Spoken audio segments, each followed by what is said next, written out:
Let's fight. Let's fight, folks. A very good evening to each and every one of you, wherever you are joining us from this evening, guys.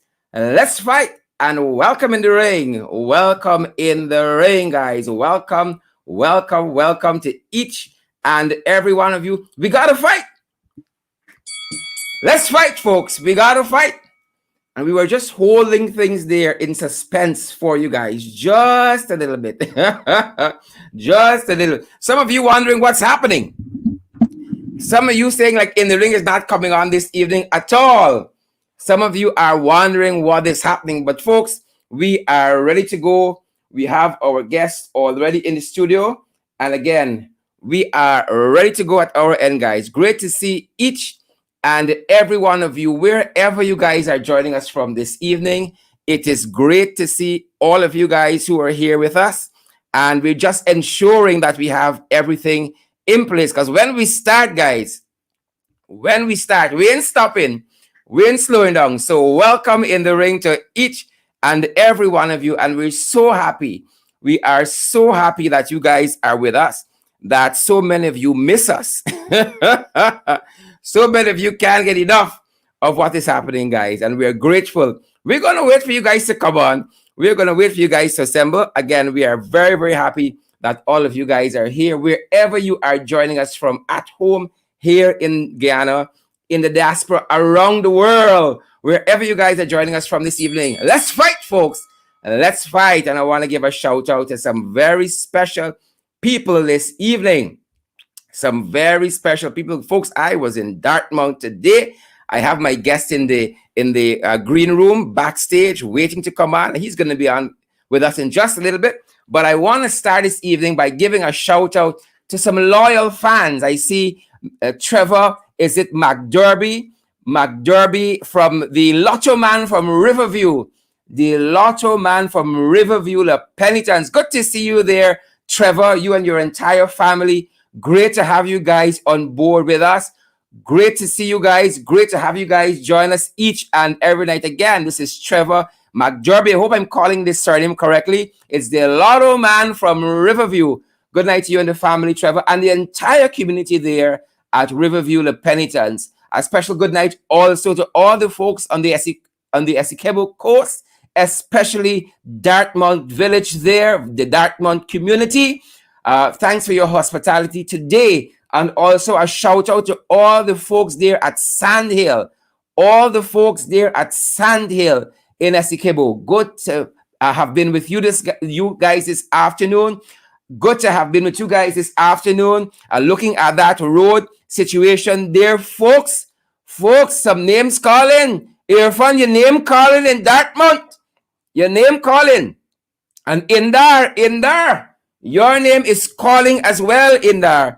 Your name calling, Indar, in Sandhill. The people say you made a lot of promises, but they ain't seeing you.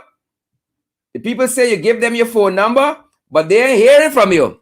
They're trying to call you to no avail, Indar. The folks say they're trying to call you to no avail. Indar, what is happening? Indar, the people want to know what is happening, what is going down.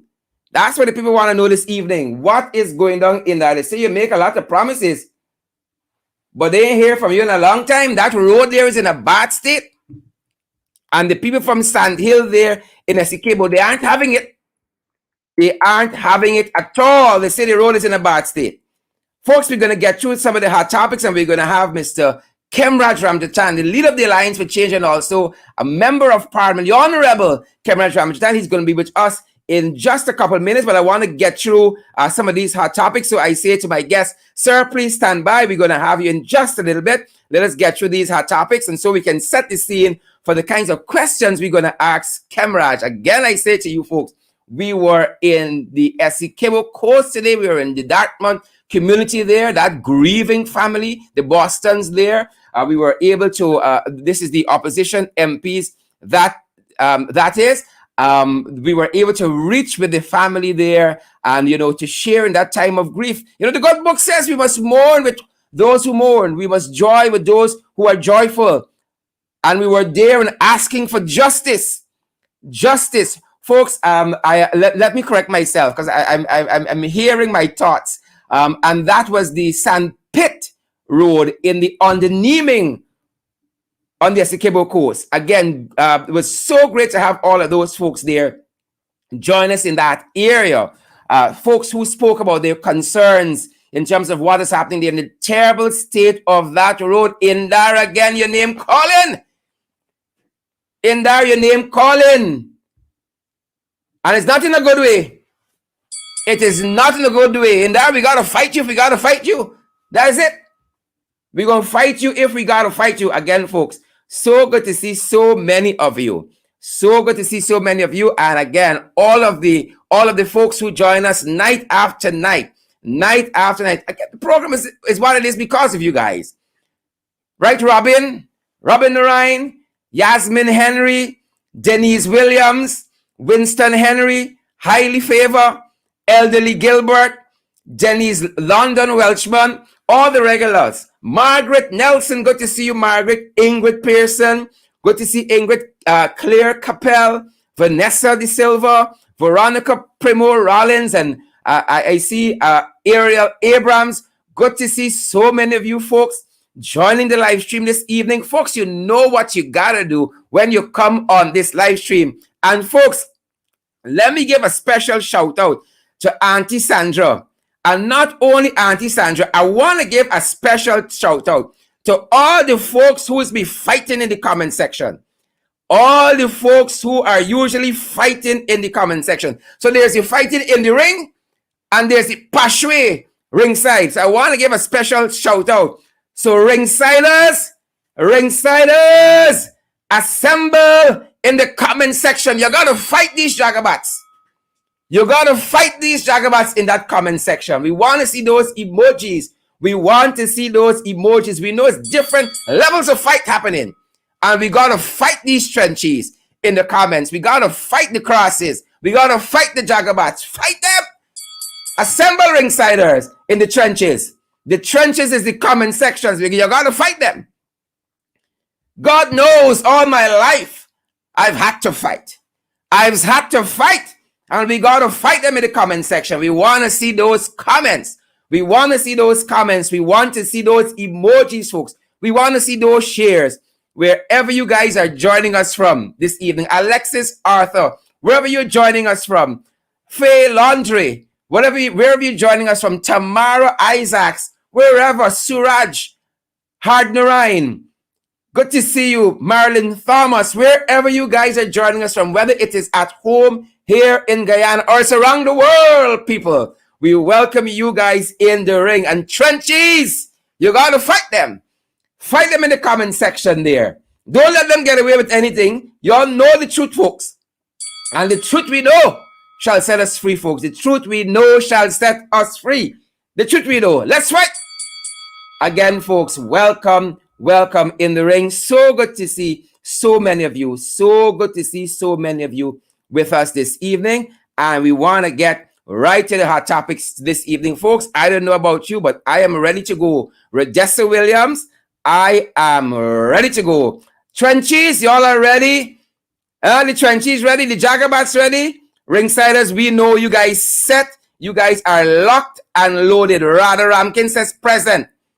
Radha says present. Locked and loaded and ready to go. Ringsiders, assemble in the trenches, folks. It's fight time.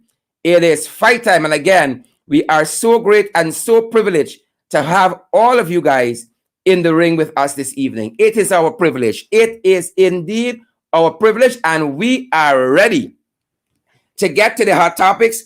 We want you guys to share the live stream. We love having you guys. Session tonight,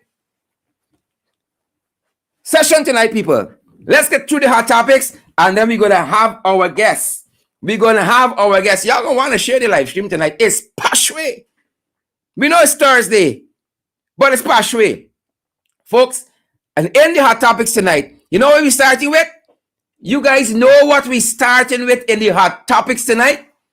Y'all better know. You better ask somebody if you don't know. Marvin Johnson. You better ask somebody. Francis Escourse. Ask somebody. Claudette Clark. Ask somebody, folks. What are we starting with this evening? No, we can start with, we got to start with the wild hogs. There's where we started, with the wild hogs. We got to start with the wild hogs. We ain't backing down, boots on the ground. We ain't backing down, boots on the ground. We ain't backing down, boots on the ground. We ain't backing down, boots on the ground. We ain't backing down, boots on the ground. We ain't backing down. Our Ringsiders assemble in the trenches. Ringsiders, where y'all at? We gotta assemble in the trenches tonight. We ain't backing down, boots on the ground. We ain't backing down, boots on the ground. We ain't backing. Folks, I realize if this thing here in broadcasting and media and hosting this show and work out, I got a little fallback career. I hope y'all recognize that. If things don't work out, Sherrod got a little fallback career. Folks, even though living in the ghetto, I know some people like say, Sherrod, we got to up ourselves this year. We got to up again. It's Sherrod. So, folks, let us start on the COVID front. Let us start from the COVID front. I want to start on the COVID front and my tablet with my notes. My tablet with my notes. I'm now getting a chance to get it on. So, folks, we are going to begin 300, folks, as we start. We want to start on the COVID front. We're starting with the wild hogs on the COVID front. We're starting with the wild hogs on the COVID front, ladies and gentlemen. 300 are COVID positive tonight. 300, not 30. Not 3, ladies and gentlemen. 300 persons are COVID positive confirmed. Those are the latest numbers. And within the last 24 hours, we saw that there have been 9 deaths. Is it not time for Frank to go? Is it not time for the wild hog Frank to go? Just recently, ladies and gentlemen, in Jamaica, a minister, a sitting minister, he was standing at the time, was found to be breaching COVID-19 protocols. When they had the lockdown, he was out partying. Well, he was summarily dismissed. He was summarily dismissed. Ladies and gentlemen, he was summarily dismissed. Not here. Not here, ladies and gentlemen. Frank has done his utmost. Has done his utmost and has come up short every time. COVID is running rampant in our schools. We told you guys last night, 17 schools, not 7, not 0.7, 17 schools have closed since they were opened on September 6th. Thanks to the pervasiveness, the pervasive spread, the ubiquitous spread. We got to up ourselves in 2021. Ubiquitous spread of COVID-19. Thanks to the incompetence and the ineptitude of Frank Anthony. 9 deaths in the last 24 hours. And those figures are rising. And what we have not seen, ladies and gentlemen, what we have not seen is any response from the government with this new phase we're in, where fully vaccinated persons are now contracting COVID-19. Fully vaccinated persons with their blue books are contracting COVID-19, ladies and gentlemen.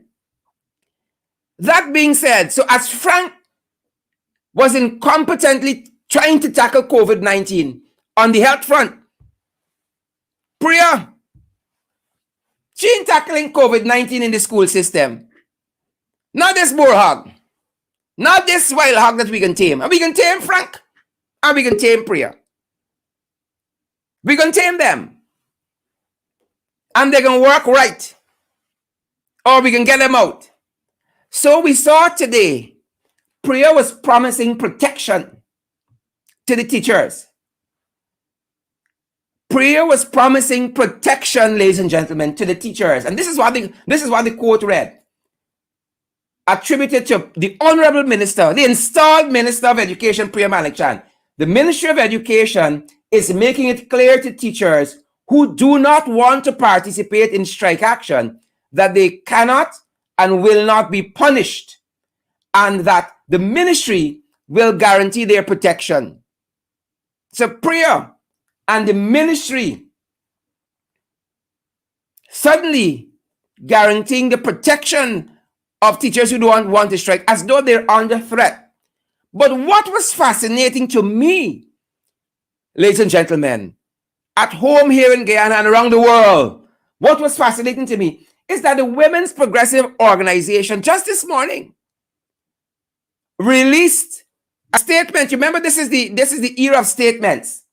Released a statement in which they said that those persons who shall not be named, who are attacking Priya in jingles, my God, in jingles. Hear what the statement read. We call on the authorities to take whatever step. Y'all heard that accent there? We call on the authorities to take whatever steps necessary to protect the minister and others who are faced with such depravities. So the minister who is in need of protection, according to the Women's Progressive Organization of the PPP, that is. Let me be clear. This is the women's arms of the PPP, calling on the authorities to protect Priya. Because remember, Priya powerless. This is the damsel in distress. And now Priya, the powerless, is offering protection to the teachers. Strange occurrences. Strange occurrences. And folks, we have to ask ourselves how some things going. You all know we know how some things start. But it's important that we understand how they go in. But they had a man in Region 6, and I'm going to ask Khemraj about this. He seems never to be satisfied. Never. And so the gentleman ran. He ran from the coalition into the arms, into the bosom, the clutches, the jaws, the claws, the fangs of these devils, the PPP, these crosses. Who is the man? Veerasamy Ramayya. And Veerasamy Ramayya, who is characterized as a community activist, went across to the PPP. Well, we saw how it started. Oh, he was there at Babu John with high praises to the PPP. But here's how it's going. Ramayya resigned. Here why he resigned. According to Stabrook News, community activist Veerasamy Ramayya yesterday resigned as coordinator for President Irfan Ali, the installed president. President Irfan Ali Rapid Response Task Force in Region 6, stating that he had been insulted by a senior government official. My God, I thought everybody in the PPP is a pie. Come on, Veerasamy, you gotta name names. He said he was insulted by a senior government official. I hope it's not Priya. So it leads me to ask the question, which boar hog, which wild hog insulted Veerasamy that caused him to resign? He said that he was unable to work with regional officials. So not only did a senior government official insult sensitive Veerasamy, he was unable to work with regional officials who seemed to have an issue with him reporting directly to the president. Who seemed to have an issue with him reporting directly to the president. So Veerasamy is gone. He came, he got excited, and now he gone. That's how it going. He thought things easy over, sir. He said he was insulted by a senior government official. Come on, Veerasamy. Come on, Doc. Name names. Who is this senior government official? We want to know that. Who? We have to know that. He said he couldn't work with the regional people. They had an issue. They're jealous. They're jealous, Veerasamy. So his response is resignation. Folks, how is it going? How the cost of living going with y'all there? How is the cost of living going? Khemraj has to help me answer that question about Versami. How is the cost of living at your end going? Well, we found some very interesting information in the newspapers quite recently. And it's not information, ladies and gentlemen, given by any Paku people. No Paku people. Dorrit Jackson Felicien and Joylyn Cook and Sharon Grant and Valda and Orin and Tabitha, Angel and Vijay Singh. No Paku people. No Paku people. This is not Anil and Ashni and them. No. And how is it going? They're suggesting cost of living is going up. So here is what some columns said recently, ladies and gentlemen. Here is what some columns said on where the country is going economically. Here's what some columns said. The first one, ladies and gentlemen, we want to draw to your attention. Remember, it was Ashni Singh who promised economic dynamism. Here's how it's going. So Rawle Lucas sometime last year, this is where we're going to bring you from, said this in the Chronicle. Rawle Lucas, don't tell nobody. Rawle Lucas. So this is what Rawle Lucas said in the Chronicle. Ladies, y'all ready to fight? You got to fight them in the trenches with the information. Fight them. So this is what Rawle Lucas said, Khemraj. If one wants to talk about reckless spending, one must look at what happened in 1992 when the late President Hoyt left Guyana with the ability to spend 51% of its GDP to improve the lives of Guyanese. By the time the PPPC left office in 2015, it was 20% after falling all the way to 8% in 2013. GDP fell so far. Rawle Lucas went on to say this, ladies and gentlemen. Y'all better share this live stream so people understand what is happening in our country. Rawle Lucas went on to say, none of the critics can prove that Guyana economy is unsound or incapable of sustaining the lives of its people. This is under the coalition government. It is impossible for them to make that claim because the economy grew for 5 consecutive years under the coalition administration.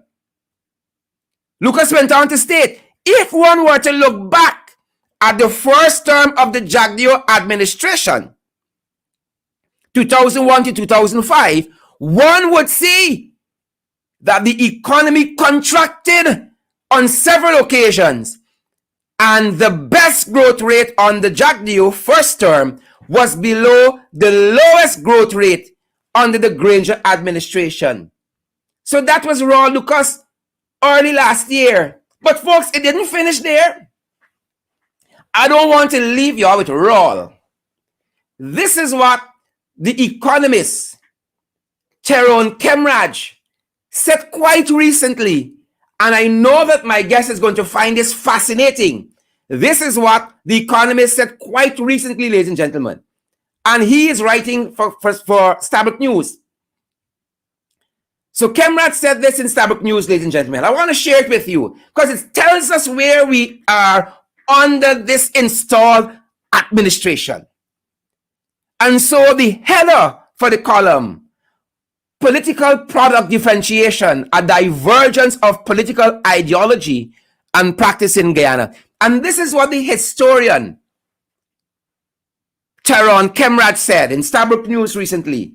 The APNU AFC budget, or rather the APNU AFC budgets, had higher taxation costs and cast a wider net.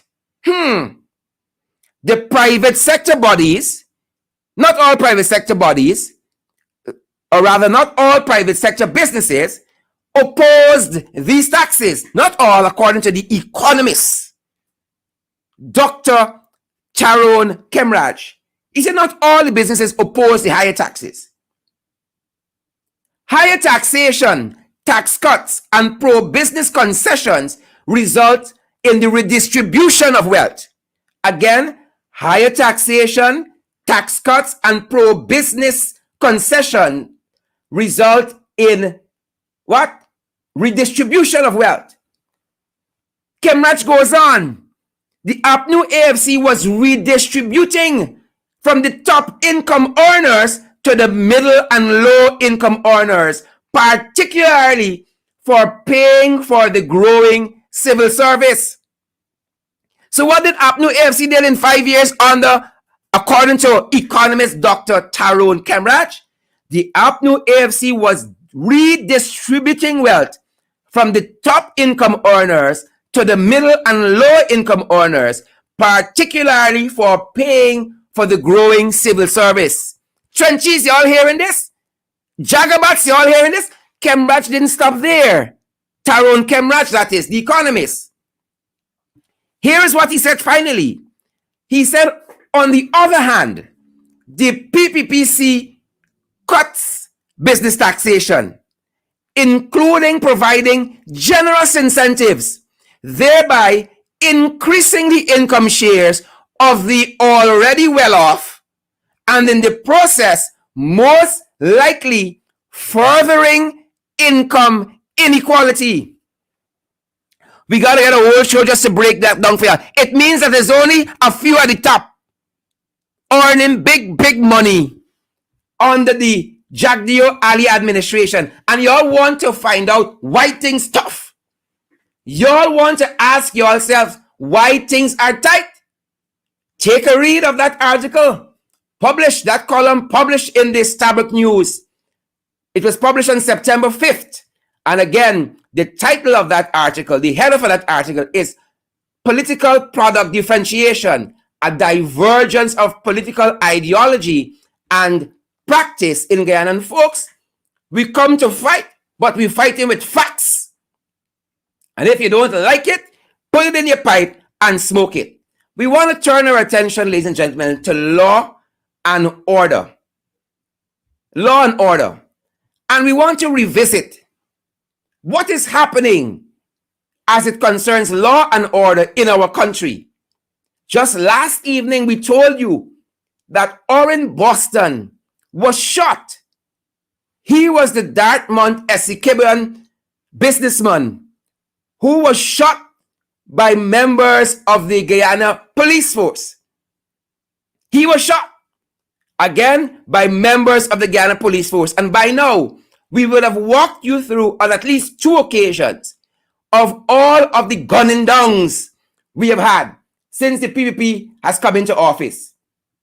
We have alerted you to that, to all of the gunning downs that they have had. And we have alerted you to all of the police shootings of citizens that are of a questionable nature, in which Orin Boston is now a statistic. Ladies and gentlemen. But what we found even more strange, and folks, this is where you want to get your popcorn and your cokes. Because the Guyana police force told us today, ladies and gentlemen, that they are unaware. The Guyana police force, they are unaware of who ordered that operation. This is what the Guyana police force want us to believe. Today, they are unaware of who ordered the operation that killed Orin Boston there in Essequibo. They're unaware. Folks, it seems like since August 2nd, 2020,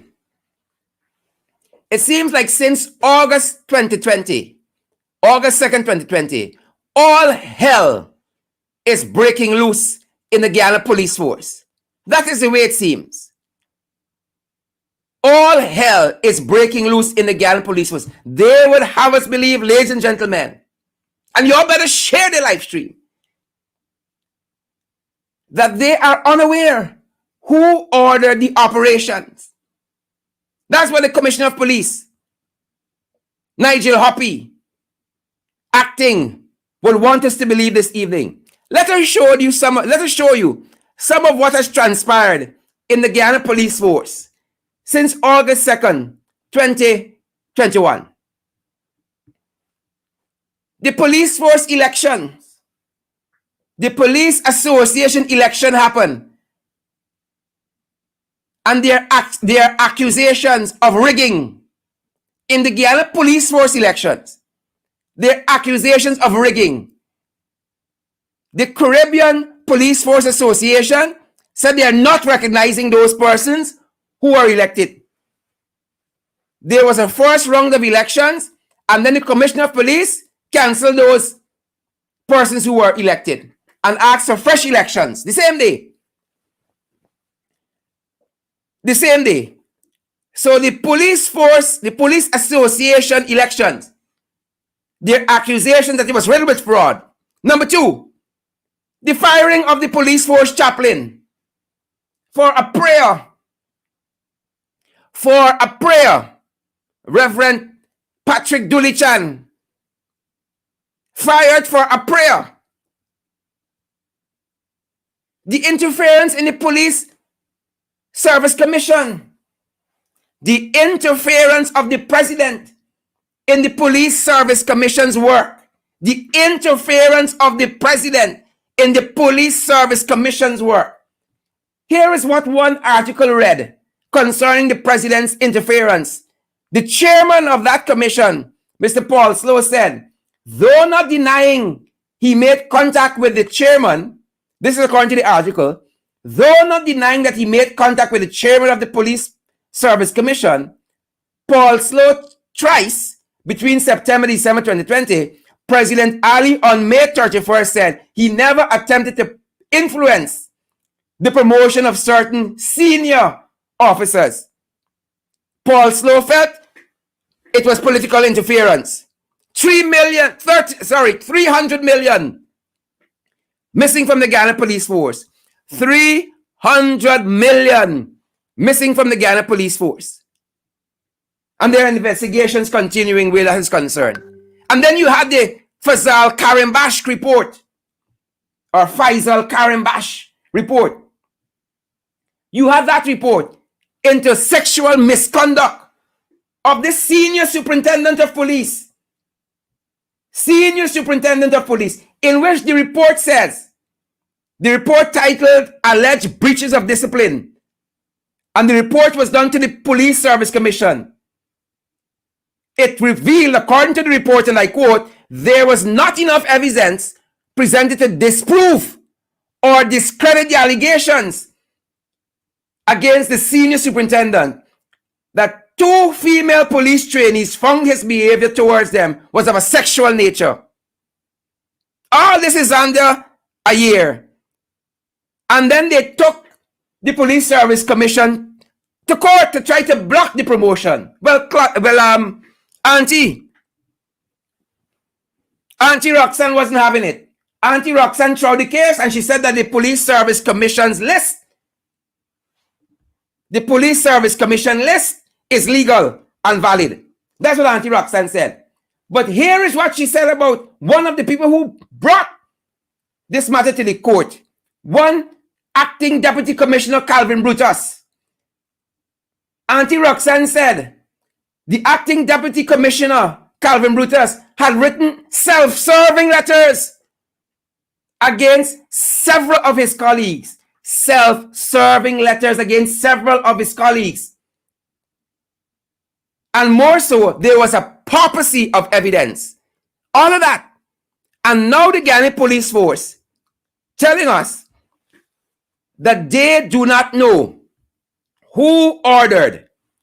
They do not know who ordered this operation that killed Mr. Orin Boston.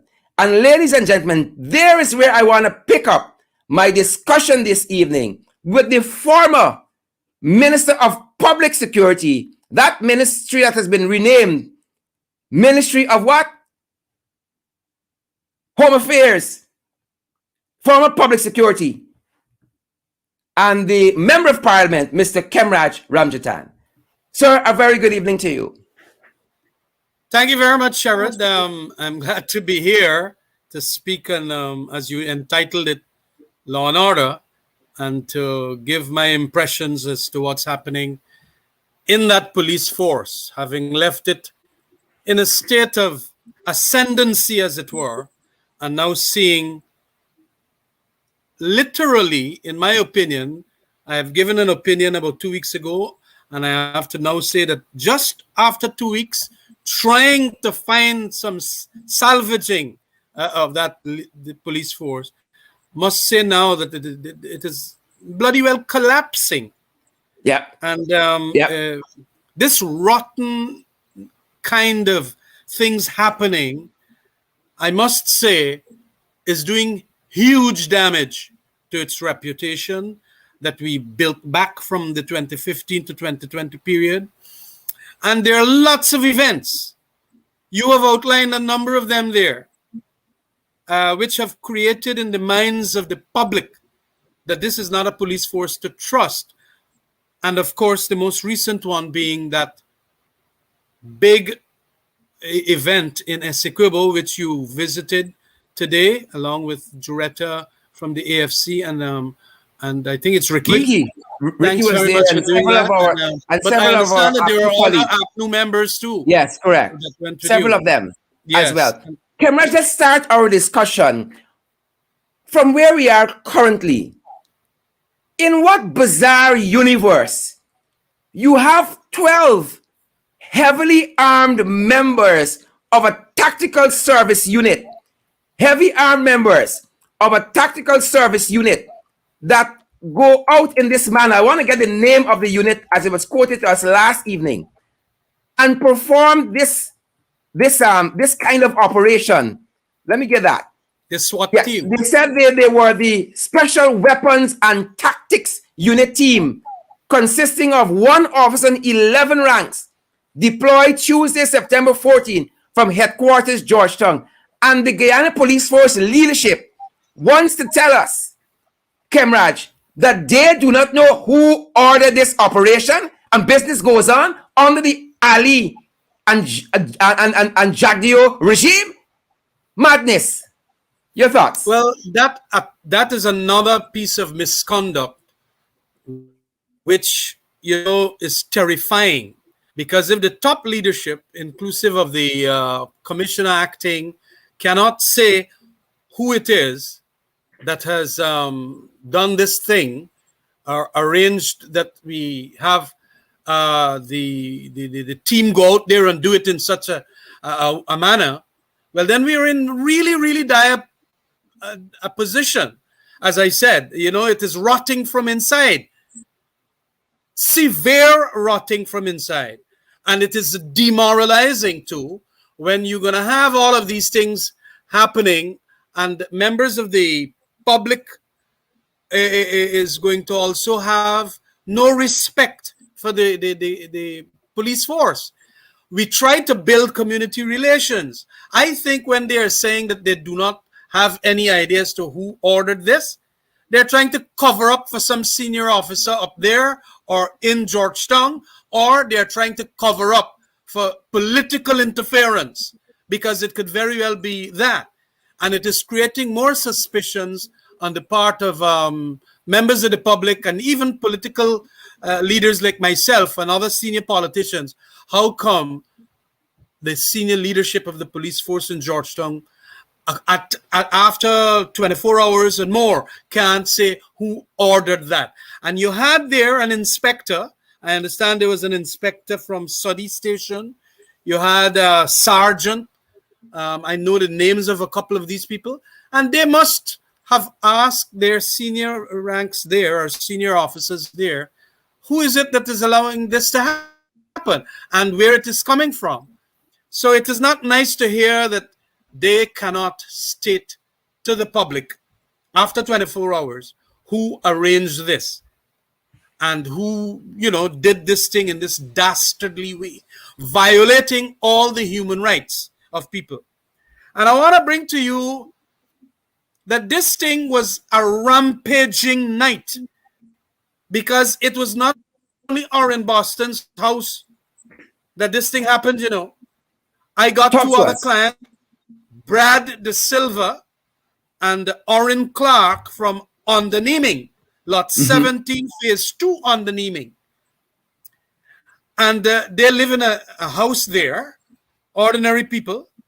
And at around 3 a.m., this same team came and did roughly the same entry into this Orin Clark's house. And they terrorized an 11 and a 12-year-old children, and even a 2-year-old little boy. And the wife of Orin Clark. And then, of course, Brad De Silva was staying with them there. I understand she's a stepson of Orin Clark. And literally, with these used plastic things that they put on because they don't have enough handcuffs and so on, laying the people down, ransacking the bedroom, the whole house, the downstairs, breaking up the doors, and the fellas brought the photographs and so on for me. I saw it in the a video clip, how they broke up, and it's a steel door kind of arrangement for his upper flat. And now he can't even close back his upper flat. He and his family got to go somewhere else.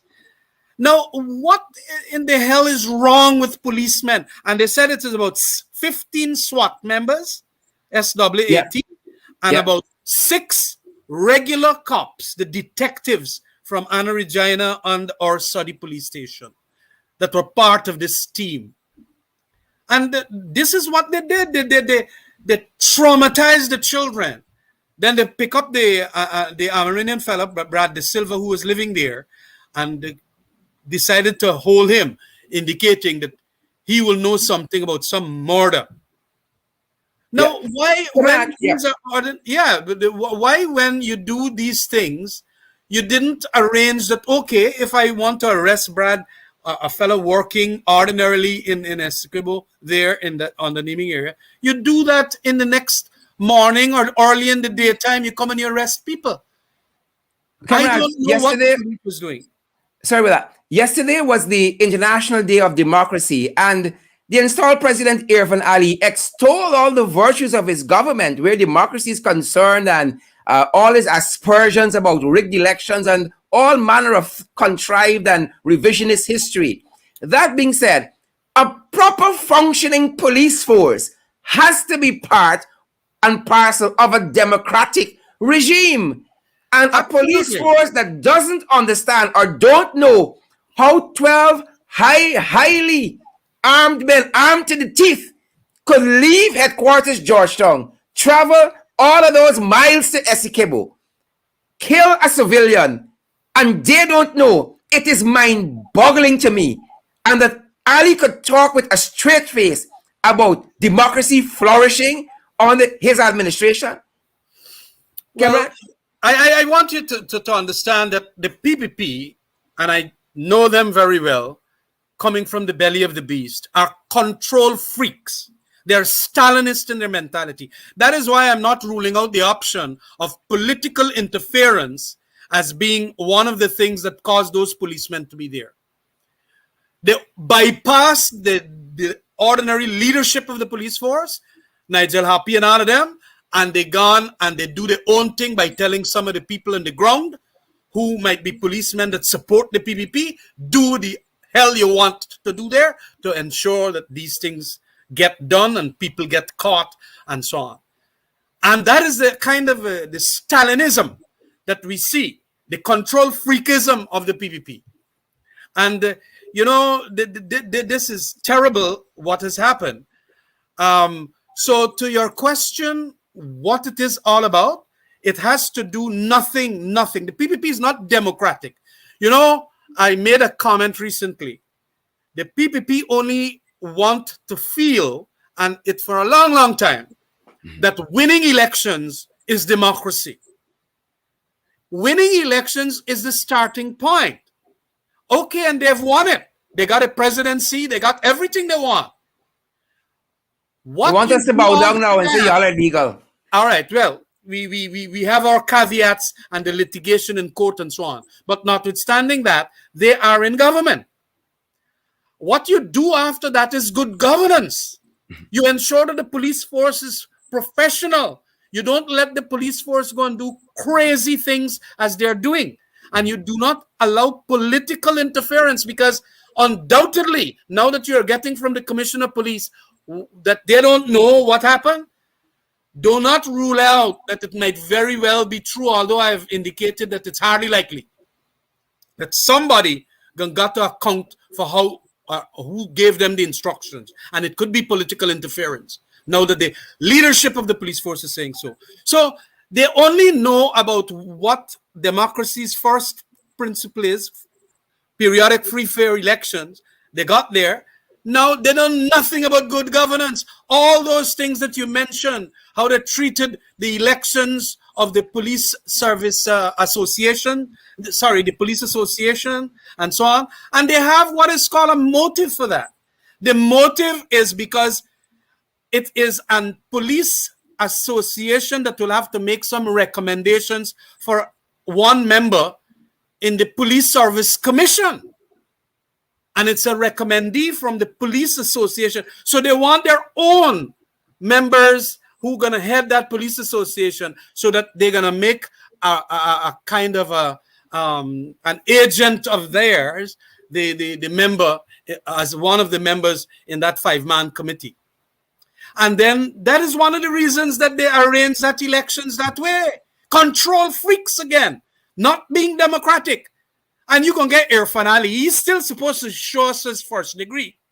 He has not yet done that, but he's saying that on International Democracy Day, this is what it is all about. Well, 3/4 of what democracy is what you do in that 5-year period or whatever period after an elections. And we are seeing the atrocities that are being committed. And as you say, Khemraj, the breaking down of the guardrails of democracy. I have mentioned that term. The guardrails of democracy are being demolished. Everything that the PPP does has some element of motivation towards control. And in a democracy, there is a diffusion of control, meaning that it is in all other spheres, like the Police Service Commission, that the leadership of the police force will know operational matters. It is not some politico or regional councillor or a president or a vice president saying, and so on. It is all diffused all around. And that is what you call liberal democracy. The rule of law also, explanations almost immediately. Arresting the man that shot Orin Boston, arresting the man that went into Brad De Silva and Orin Clark's house and terrorized them and wrongfully arrested Brad De Silva. And you know, they took away the phone of Orin Clark. Mm-hmm. And this afternoon, I had to call the Anna Regina police station and give back the man the phone. You know, they went and searched and they can't find the phone. They find some others that yeah. All of that the police can't find the phone that was in their possession? Exactly. So you don't know what is happening to that police force. I mean, Khemraj, on that note, we got thousands of Guyanese at home and around the world watching us this evening. Guyanese like Ronell Hanover, Gwyneth Jones, Michelle Williams, Karen Smith, Gregory Lovell, Marla Alicock. Thousands of Guyanese watching us. Rita Singh, Randolph Gentle, Bola Prasad Cecil, Randolph Rudy, lots of Guyanese. Fred Samaru watching us from across the world. And who are also sharing the live stream. And they want to know, again, an elite SWAT team goes at this resident, finds nothing illegal, and a man ends up losing his life. The first report that we read said that the man was shot his upper arm. Again, it is mind-boggling in the 21st century. You can lose your life from a gunshot wound to your upper arm. Mind-boggling. But Khemraj, the police force story is not adding up.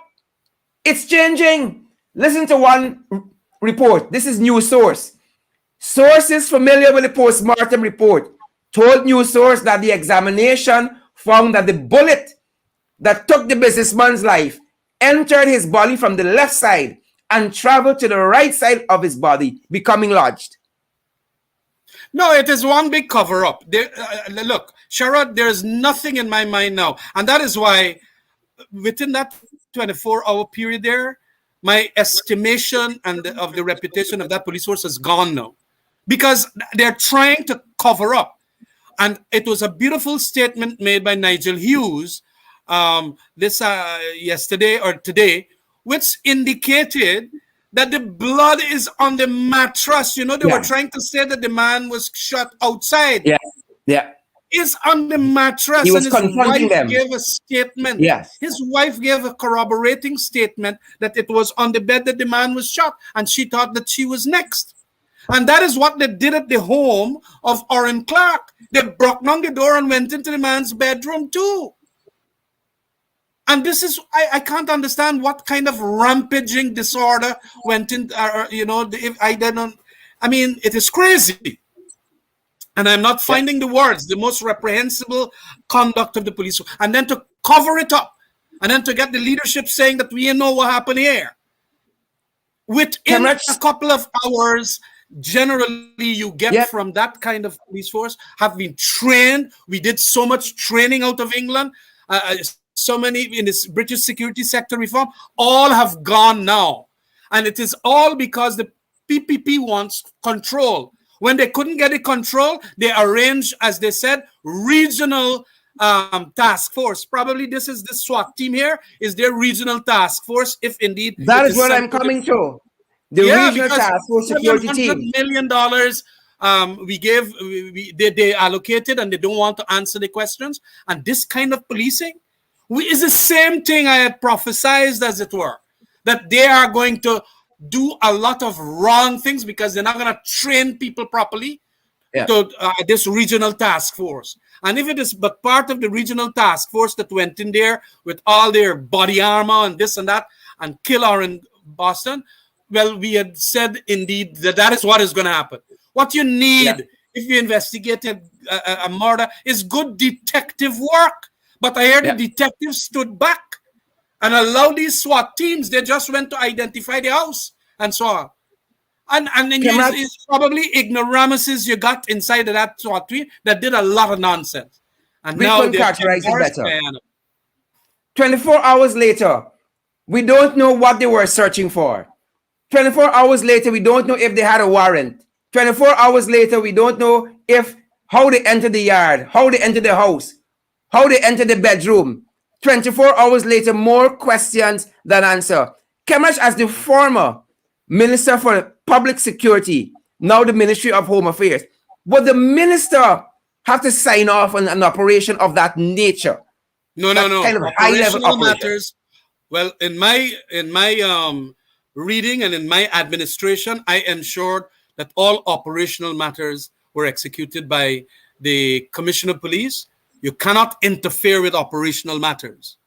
Politicals need not even know, and so on. It's afterwards you report to the minister. We are in charge of policy.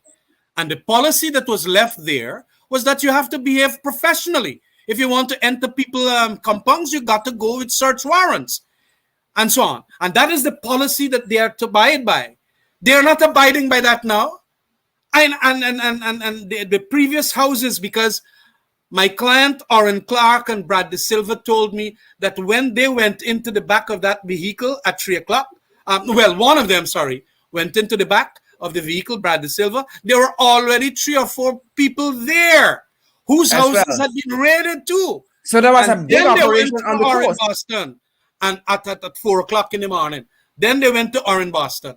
So if you're investigating a murder, you don't go in that very sweeping manner looking for evidence like that, and you do all kind of craziness and you traumatize about 3 or 4 families, and then you don't find anything. And these are ordinary, hardworking people, which the detectives ought to know about. The detectives in an area are supposed to at least have the work cut out for them in the sense of information gathering, who might be the suspect, who are, and so on. And when they're going to hear these names, by what you are going there for? They should have told them, whosoever these SWAT members are, do not do that. Do not fire stupidly. And I hear they were armed to the hilt, all 15 of them. Which brings me to the next question, Khemraj. For an operation of that nature and quality, would the Commission of Police have to sign off on it? That elite team leaving Georgetown to go all the way to Essequibo. Well, we don't even know who this elite team is. But whatever it is, if it is an elite team that went up there, the commissioner or somebody, senior commander of the division within Region 2 must know, because somebody is arriving there, a SWAT team. What are they going to arrive to do now that the reality has happened? They arrive then to go and make arrests. It is only logical. So they must know as to the order of the whole arrangement and the ordering of the whole arrangement. So it's cover up, total cover up. And we're coming back to a time when it seems that like the troubled times, 2002 to 2006, that period or thereabouts, where so many things could go wrong now.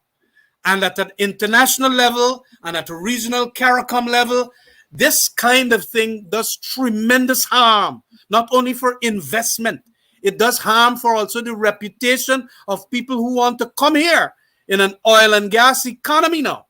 And, you know, if police going to shoot people up like that, and you stated about 4 or 5 names who have been shot already. Look, the thing is not going to go down well. We are not going to be regarded as a modern democracy. This is, but, you know, the worst of the types. It is like, you know, banana republics. And this is not the kind of democracy that we want to build. Security of a nation is fundamental. And for the security of a nation, it is the police force. It is not the military. It is not regional task force. You got to go and instruct the detectives. You go make the arrest. Mm-hmm. Unless, of course, you have information that these men got AK-47. Like some people in Mahaika, Jinga and them. Then you can probably send. But they always lose out against those people. And they're now killing innocent people in Essequibo. It is an amazing thing. I don't understand. But I am going to try as best as possible to discern what might have been the motivation here. And it is a very, you know, it is so an abomination.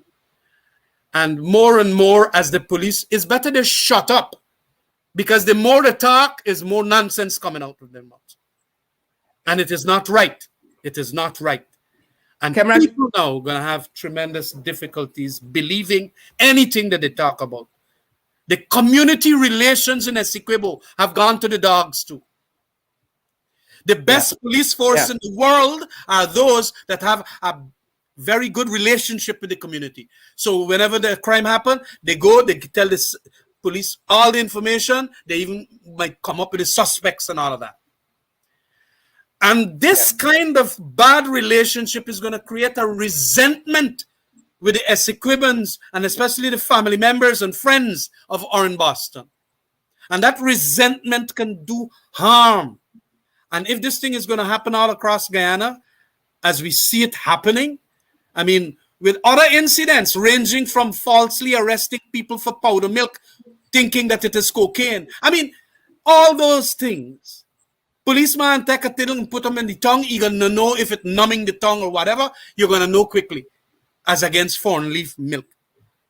What's wrong with these guys? I mean, oh gosh, man. Madness, Khemraj. It is, yeah. And we are looking real terrible.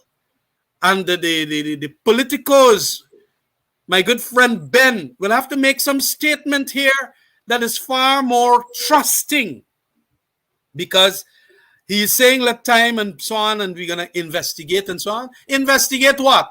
The lady from the statement that I read from Mr. Nigel Hughes is saying that they came in there, broke down the door and all of that and gone in there and shoot the man in his bed. Yeah. Yes, that is what they did. Khemraj, as we wrap up, we are hearing some familiar themes in this investigation. And one of the familiar themes is, we will leave no stone unturned. We will leave no stone unturned. But they said the same thing for Isaiah and Joel Henry. And a year later, Nothing has happened. No justice.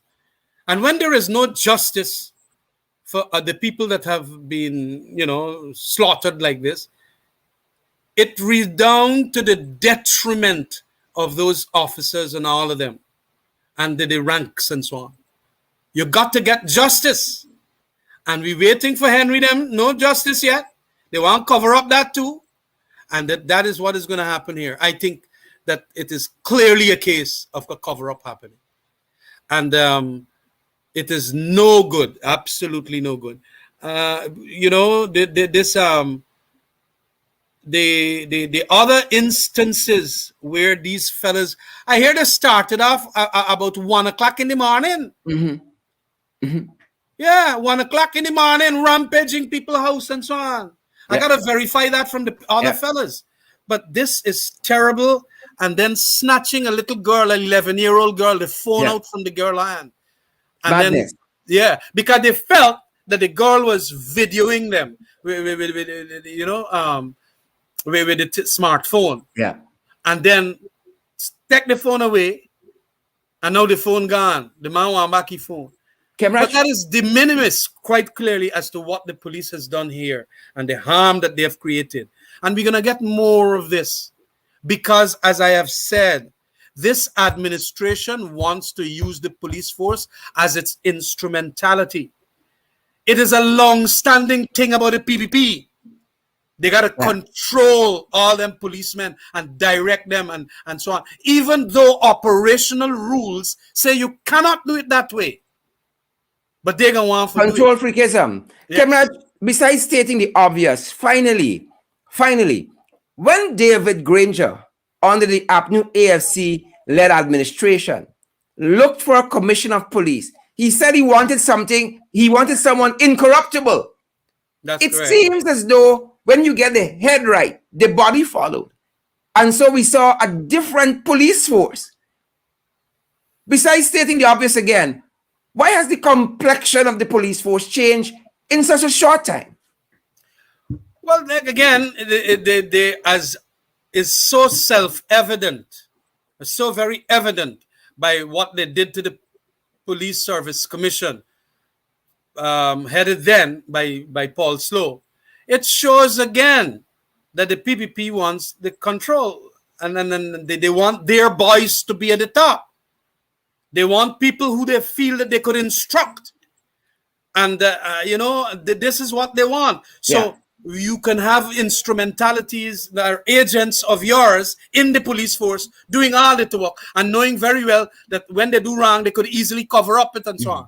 Well, I hope that Nigel Happy is not part of that. I hope that Nigel is not part of that. I don't believe that he's going to be part of that.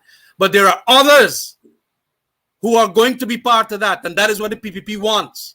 That is why Anil Nandalal is right now trying to say that he wants the court to throw out this case in relation to the promotions of the 139 people. What madness is that? That was an order that was validly made by the existing then Police Service Commission. Mm-hmm. And so all the 139 or whatever numbers, they must be promoted. Mm-hmm. A president, Irfan Ali, cannot go and say, well, I am invalidating that. Yeah. He can't. That is democracy. When, as I said, all of these players and all of these institutions have their little compartment of power so that a president can't be like a monarchy in the olden times and try to bypass everybody. And his word now becomes the law and instruction to everybody. So this is what it is. And, I couldn't make it clearer but say that we're going to get, knowing this attribute of the PPP, lots more of nonsense happening in other regions, whereby they're going to want to use the regional task force or the same SWAT from Georgetown to do all manner of madness and mischief. Massive mischief. And murder. Quite frankly, this thing looking like a murder. Yeah. What you want the public to think? When I am, a lawyer of some experience, 30 years and more, this thing looked like murder. And they're trying to cover it up. Very well. Minimum, is a homicide. And Yeah. so they better know what they're doing, because that is not going to go down well with a lot of people. Yeah. Yeah. It's not going down well with the people in Dartmouth as we speak. Yeah. Member of Parliament, the Honourable Khemraj Ramjattan, I want to thank you for coming by this evening and, of course, guiding us through this very, very complex issue. Very, very complex and complicated, and causing a lot of grief to that family there, the Boston family there in Dartmouth on the SC cable. Thanks very much, sir, for coming. Yeah, by. my condolences to the family. I couldn't come there today. Of course, you got you're busy in Georgetown here, but I'm glad that you fellas went up and showed your concern and mourn a little with those who are mourning. Thanks very much for giving me this opportunity and your program too. And any other time, you just let me know. I'll be on. Great, sir. Thanks very much for coming by again. Take care. Folks, there you go. There you go. There you go. There you go. It's madness. It's madness with these boar hogs. It's madness, and we got to fight them. We got to wrestle the boar hogs. We got to tame them. They're crying out. They don't want to be tamed. We're going to tame them. We are going to tame the boar hogs. You and I, Loretta Roberts and Joylyn Cook, Waveney Moore, David Wood, Pamela McKenzie, Randy Singh, we're going to tame the boar hogs. They don't want to be tamed. They got to be tamed. They got to be tamed. We got to fight them. We got to fight. I hope you all fight them in the trenches there this evening, Ringsiders. You got to fight them. We got to fight them. Fight them. Fight them in the trenches. Fight them in the trenches.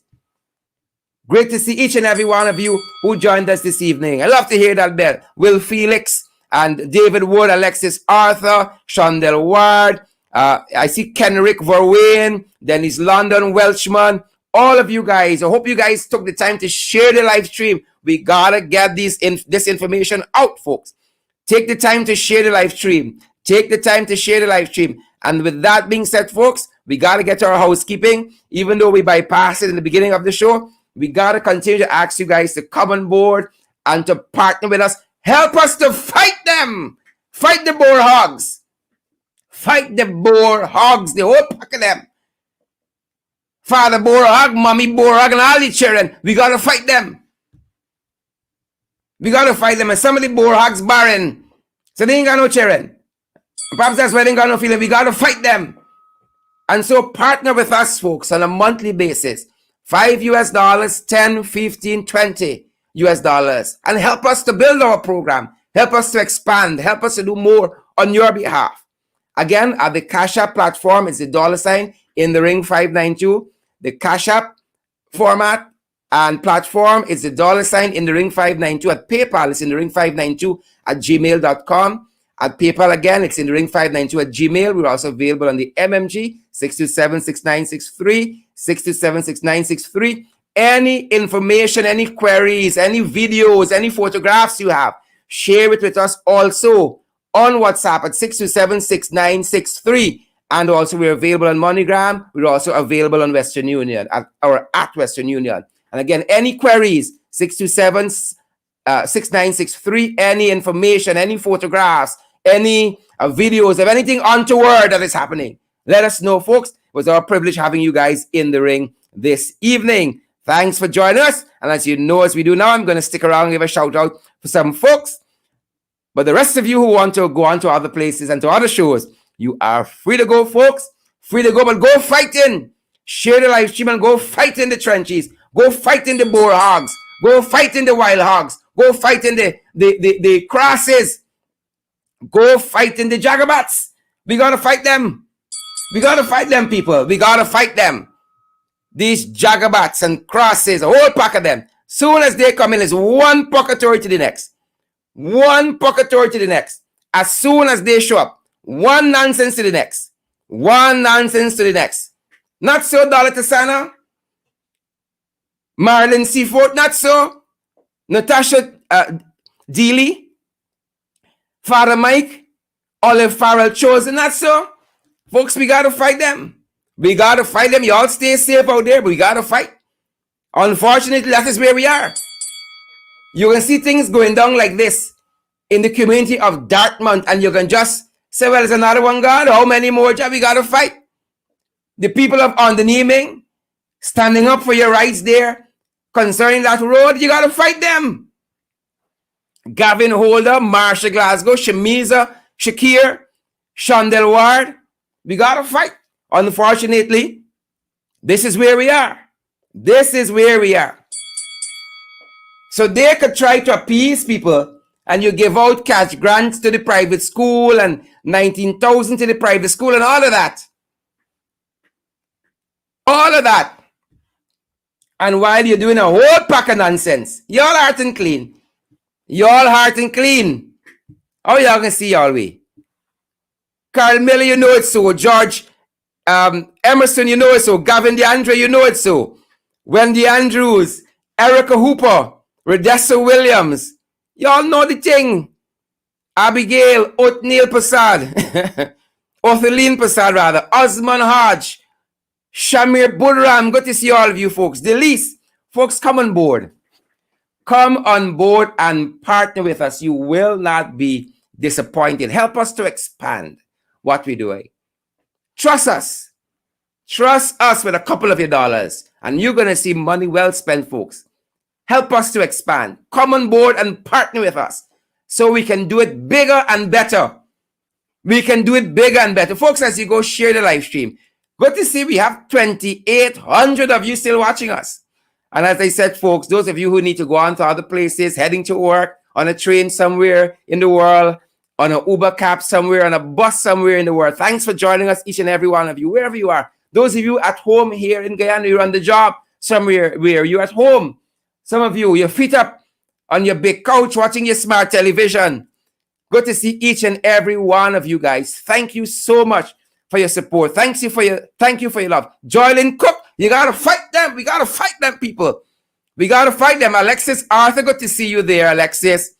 Charlene Jordan, good to see Charlene. Folks, I'm telling you, we gotta do a link up. We gotta do a link up for All Year's Night. So not for All Year's Night, Boxing Night. We gotta do something virtual, physical, or virtual and physical. Right? Hopefully by then these jagabats and wild hogs got this COVID under control. Because they're wilding and COVID wilding. These wild hogs. Hopefully by then. But we gotta do something, folks. We gotta have a Ringsiders link up. I want to see what some of y'all look like. Some of these names very, very nice. Some of these names look friendly. Oswina Tap. I want to see what some of y'all look like. I want to see what dance moves some of y'all got. And y'all know it's only one song we dancing to. My body, my choice. My body. The Boer Hawk tune. The Wild Hawk tune. That's the first one we broke away with. Shanna Young. Good to see you, Shanna Young. Wait. Good to see you there, Shanna. Good to see you there, Pamela McKenzie, Onessa Ward, Dean, and Gavin Holder. Good to see all of you guys there in the ring. Sandra Davis, Valerie Archibald. Again, good to see all of you guys. Erica Hooper, come on down. Is it Eartha or you? Is the Eutha London? You got this fancy name. Michelle Williams says she's ready to dance. Ready to dance too, Michelle. Good to see you, Doc. Good to see you. Samora Williams, all of you kind of. Karen McCoy. Good to see you, Karen.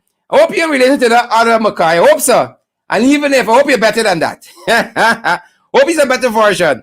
Good to see you. Cherise Duncan. Cherise, family. Family. Good to see you. I don't know why 2,500 you still on the thing, you know. Y'all go to your bed, man. Y'all go to your bed, man.